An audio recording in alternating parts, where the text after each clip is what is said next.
खरंच सांगा, देव आपल्या मनातलं ऐकतो का हो? आज सकाळपासूनच ना मनात एकच विचार होता, की आज विठुरायाच्या दर्शनाला जायचं, जायचं, जायचं. पण घरातली कामं, बाहेर पडणारा पाऊस आणि तिथं असणारी गर्दी सगळं पाहता ते शक्यच नव्हतं. मग मनालाच समजावलं, राहू दे, घरूनच विठुरायाचं दर्शन करू. सकाळी गरमागरम खिचडी केली, शेंगदाण्याचे लाडू केले आणि सहजच मुलीला म्हटलं, की आज तू रांगोळी काढ. विश्वास बसणार नाही, तिने काढली ती साक्षात विठुरायाची रांगोळी अवतरली. दिवसभराची कामं आटोपली, मनात नसतानाही थोडं बाहेर गेले, पण तिथं पण एक वेगळाच प्रसंग घडला.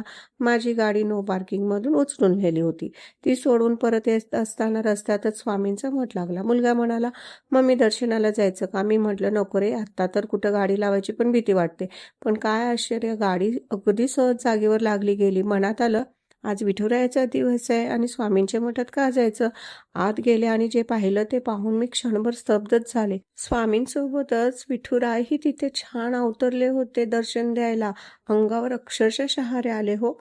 प्रदक्षिणा मारताना बाजूलाच विठ्ठल रुक्मिणीची सुंदर मूर्ती दिसली. गर्दी नव्हती, तिथंही शांतपणे डोकं ठेवलं. मग तिथून मॉलमध्ये गेले तर तिथंही महिलांचे खेळ चालू होते आणि रांगोळीच्या रूपात पण तिथेही मला मस्त विठुरायाने दर्शन दिलं. घरी परत आले तर आमच्या सोसायटीत लहान मुलांनी वारी आणि पालखी काढली होती, तर त्या निरागस रूपात पुन्हा एकदा विठुराया भेटला मला. संध्याकाळी बाबांना दर्शनाला घेऊन मंदिरात गेले आणि तिथंही विठ्ठल रुक्मिणीचं दर्शन घडलं. बोला जय हरी विठ्ठल रामकृष्ण माऊली.